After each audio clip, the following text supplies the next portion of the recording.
Sir आलेच.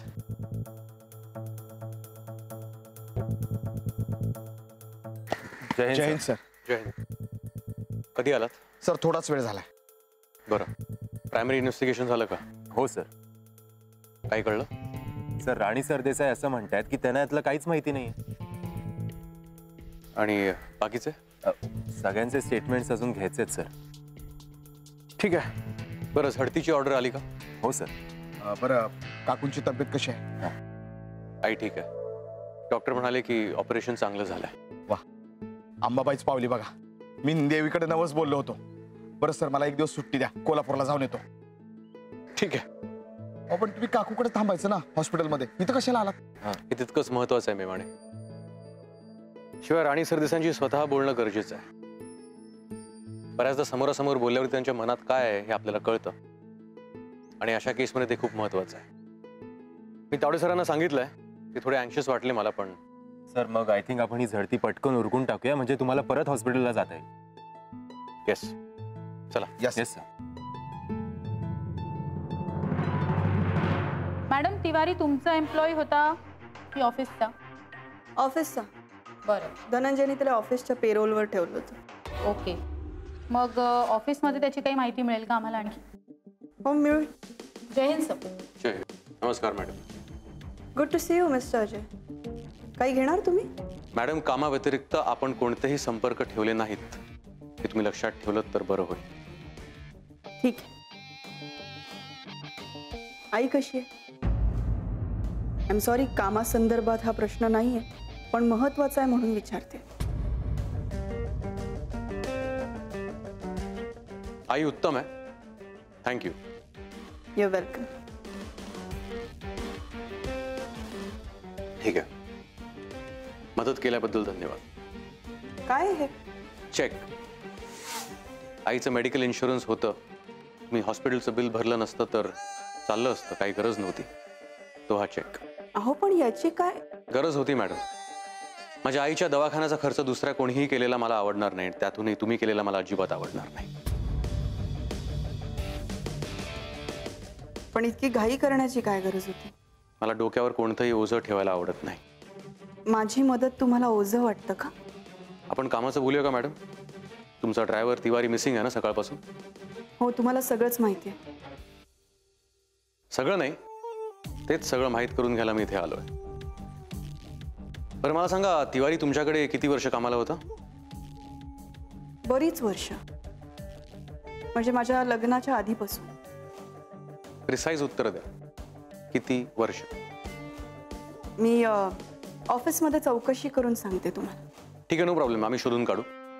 बरं मला सांगा, तिवारीला काही आजार, त्याची तब्येत कशी होती? ठीक असावी. काय रे शरद? हा, ठीकच होता. म्हणजे तब्येत ठीक होती, काही प्रॉब्लेम नव्हता. मी तशीच होते आधी, माहितीये तुला. फक्त या धनंजयला आवडायचं ना, म्हणून मी अशी नटायला लागली. पण ते नाही दिसलं कोणाला. म्हणून सांगते तुला संगीता, आता तरी माझा ऐक. नाही तर तिवारी सारखी तूही गायब होशील अगं. मी माझं डोकं दुखायला लागलंय आता.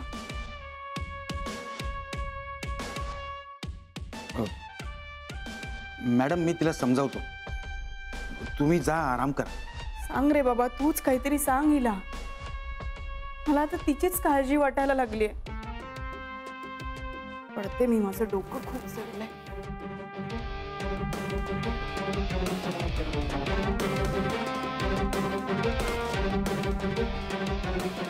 काय म्हणतात मॅडम? म्हणत होत्या सगळं खरं असेल का रे? संगीता, या मोठ्या माणसांचं आपल्याला काही कळत नाही बघ. नाही रे, पण मी गायत्री मॅडमना आधीपासून ओळखते. ते असं काही नाही करणार. संगीता, माणसं बदलतात अगं. आता मॅडमचं उदाहरण घे ना. तिवारीला किती बोलायच्या त्या आधी, आणि आता तिवारी गायब झाला म्हटल्यानंतर कशा झाल्यात बघितलं ना तू. माणसं बदलतात. अरे पण तिवारीच मला म्हणत होता की त्याला भीती वाटतेय म्हणून. मग तू त्याला काय सांगितलंस? मीरा मॅडमला भेट. असं का केलं संगीता? आता तरी मॅडमला सगळं खरं खरं सांग, नाही तर तिवारीची जी अवस्था झाली आहे ना तशी उद्या तुझी झाली ना तर मॅडम काही करू शकणार नाही. खरं सांगू का, काय खरं आणि काय खोटं मला कळेना असंच झालंय. संगीता विचार कर, तिवारीचा आणि मीरा मॅडमचा संपर्क झाला त्याच्यानंतर तिवारी गायब झाला. हे कसं काय? याचा अर्थ यात कोणाचा हात असू शकतो? मीरा मॅडमचा की राणी मॅडमचा? आणि मॅडमला जर तिवारीला गायब करायचं असतं तर इतके दिवस का थांबल्या? तो त्यांचा नोकर आहे, कधीच गायब केलं असतं त्यांनी. मग आता राहतो कोण? मीरा मॅडमच ना? बापरे. आता रडत बसू नको, मॅडमला सगळं जाऊन सांग.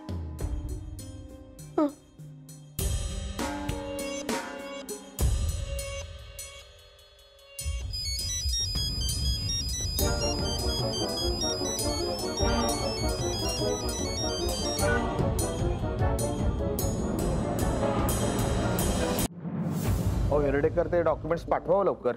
मेमाने, हा सर. तिवारीच्या रूमची आपण झडती घेतली, तिथे सापडलेल्या वस्तूंची यादी मला हवी आहे. हो सर. शिलर, तिवारीच्या फोनचे सर्व्हिलन्स रिपोर्ट्स आलेत का? आलेच. घेऊन ये. सर तिवारीच्या कपाटात सापडलेली पिशवी आहे, ह्यात डॉक्युमेंट्स आहेत, सर्टिफिकेट्स आहेत. सर ही यादी आहे बघा. हां सुर्वे मॅडम जरा चेक करा ना. हां. फोटो अल्बम आहे का? आहे ड्रायव्हिंग लायसन आहे पासबुक आहे सगळं. सर्टिफिकेट्स बरोबर, आहेत. सगळं काही आहे. सर हे रिपोर्ट. हे बघूया, मला आधी पासबुक दे.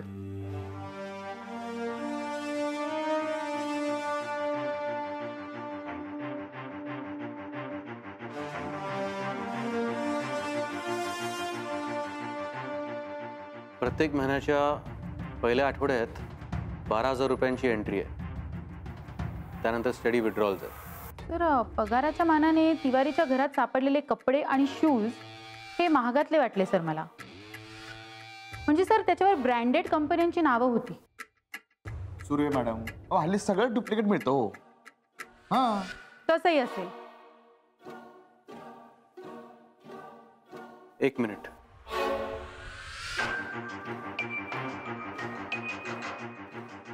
इथे 1,00,000 रुपये कॅशची एंट्री. 1,00,000 आणि ती पण कॅश.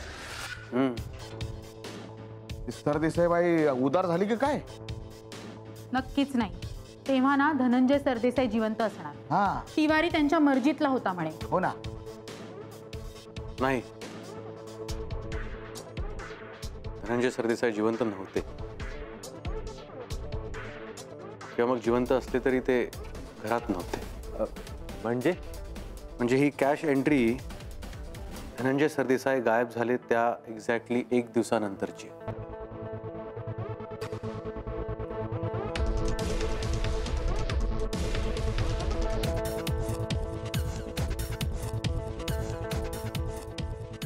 इथे अजून एक एंट्री आहे, 50,000 रुपये कॅश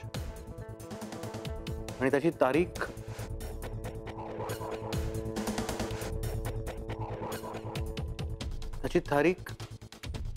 विकी पटवर्धनचा ऍक्सिडेंट झाला त्याच्या बरोबर 2 दिवस आधीची. सर मग हा निव्वळ योगायोग समजायचा की? नाही शिला, त्या केसमध्ये कुठलीच गोष्ट योगायोगानं घडली नाहीये.